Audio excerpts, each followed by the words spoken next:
नमस्कार।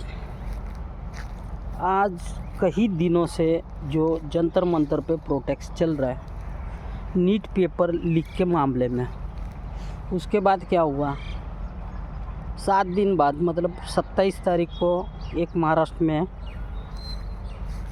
टीचर शिक्षक भर्ती का पेपर लीक हुआ। अब ये देश के अंदर बच्चों को पढ़ने का अधिकार नहीं है, यही समझना ज़रूरी है। और वो नीट का मतलब है कि लाखों लोग आज डॉक्टर बनते हैं। जीईटी का मतलब है कि आज हज़ारों लोग शिक्षक बनते हैं और वो एक समाज को अच्छा दिशा दे सकते हैं। तो उनका भी पेपर लीक हो गया। लीक होने के बाद क्या हुआ, कैंसिल हुआ। आज लाखों परिवार ने जो शिक्षा में इतना पैसा किस तरीके से डाला है तो उनके माँ बाप जानते हैं, और उस परिस्थिति के अनुसार वो बच्चे पढ़ते हैं। और जब लास्ट में पूरी तैयारी हो जाती है तो उसके बाद क्या होता है कि पेपर लीक, तो उनको भविष्य का गया। अब लाखों विद्यार्थियों ने भरा हुआ पैसा, खर्चा किया हुआ पैसा, उनके माँ बाप तो कर्जे में डूब गए। किसी की ज़मीन चली गई, कोई किसी का समझो किसी ने बैल बेच दिए, किसी ने अपने घर के बीवी बच्चों के जेवरात बेच दिए, मंगलसूत्र तक बेच के बच्चों को पढ़ाया। और आखिर उनको क्या मिला, तो पेपर लीक। मतलब उनकी ज़िंदगी तो बर्बाद हो गई। तो मेरा एक ही कहना है, अब सरकार से तो कोई उम्मीद नहीं है क्योंकि सरकार कोई बोलने के लिए तैयार नहीं है। और ऊपर से धर्मेंद्र प्रधान जी बोलते हैं कि ये समाज के अंदर अराजकता फैलाने वाली ये प्रवृत्ति है। मतलब आज हमारे देश का युवा जो लाखों रुपया खर्चा करके यहाँ तक पहुँचा और उनको तुम अराजक बोलते हो, तो कम से कम आपके जिस मुकाम पे बैठे हो, जिस कुर्सी पे बैठे हो, सो वो संवैधानिक पद है, उसकी गरिमा तो आपने कुछ नहीं रखी, क्योंकि आपका बच्चा तो विदेश में पढ़ता है ना, तो आपको कोई टेंशन नहीं है। तो इस सब वस्तु स्थिति के बारे में हमारे देश के उच्च नागरिक, आज मेरे को ये सब करने की ज़रूरत नहीं थी, लेकिन एक आज मेरे को इतना दिन से, अगर महामहिम राष्ट्रपति हमारे देश के उच्च नागरिक हैं और उनका पहला हक बनता है देश के ऊपर, तो आज हमारे देश के राष्ट्रपति माननीय श्री द्रौपदी मुर्मू, ये सब आप देख नहीं रहे हो।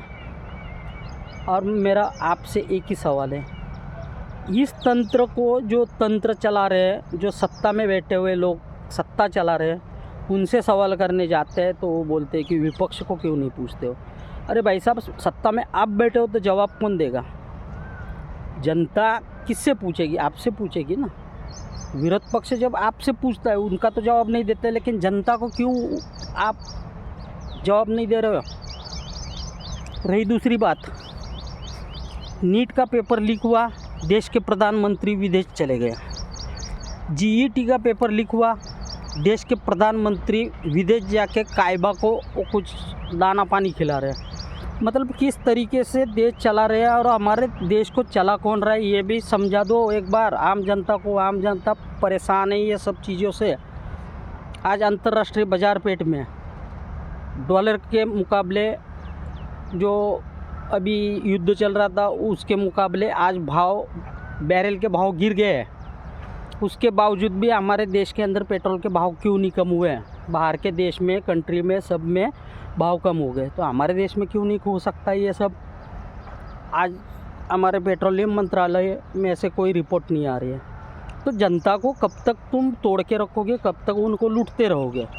इस चीज़ों पे हमारे राष्ट्रपति को सामने आके ये सब देख के उनको कोई डिसीजन लेना ज़रूरी है। यही मैं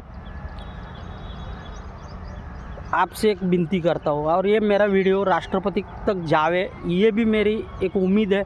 और जो बच्चों का आज प्रोटेस्ट चल रहा है उसके ऊपर भी आप कोई ना कोई रास्ता निकालिए। धर्मेंद्र प्रधान जी, आप एक संवैधानिक पद पे बैठे हो, आपको शोभा नहीं देता ये सब देख के, आप इज्जत से आपका इस्तीफा दे दीजिए। प्रोटेस्ट करना बंद हो जाएंगे। और रही बात दूसरी, देश के अंदर ये अराजकता फैलाने वाली ये सब बच्चे नहीं है, ये गरीब घर के बच्चे हैं। आपके मंत्रालय के अंदर एक भी बच्चा उसके अंदर है प्रोटेस्ट में, ये बता दीजिए। और राष्ट्रपति जी, आप एक बात ध्यान रखिए, कनाडा मतलब बाहर के कंट्री से जो पत्रकार है वो आके वहाँ पत्रकारिता कर रहे हैं, मतलब हमारे देश की नाचक्की और हमारे देश पे थू हो रही है। इंटरनेशनल मीडिया आके कवर करके वो अपने देश में दिखा रहे हैं कि देखो ये भारत के अंदर बच्चों को साथ में गलत हो रहा है, और वो बच्चे प्रोटेस्ट कर रहे हैं और उनकी सरकार उनको कोई जवाब नहीं देती। इसका मतलब हमारे को नीचा दिखाने की कोशिश चल रही है। ये सब महामहिम राष्ट्रपति जी, आपको हाथ जोड़ के मेरी विनती है, ये सब रुकवा दीजिए। जय हिंद, जय महाराष्ट्र।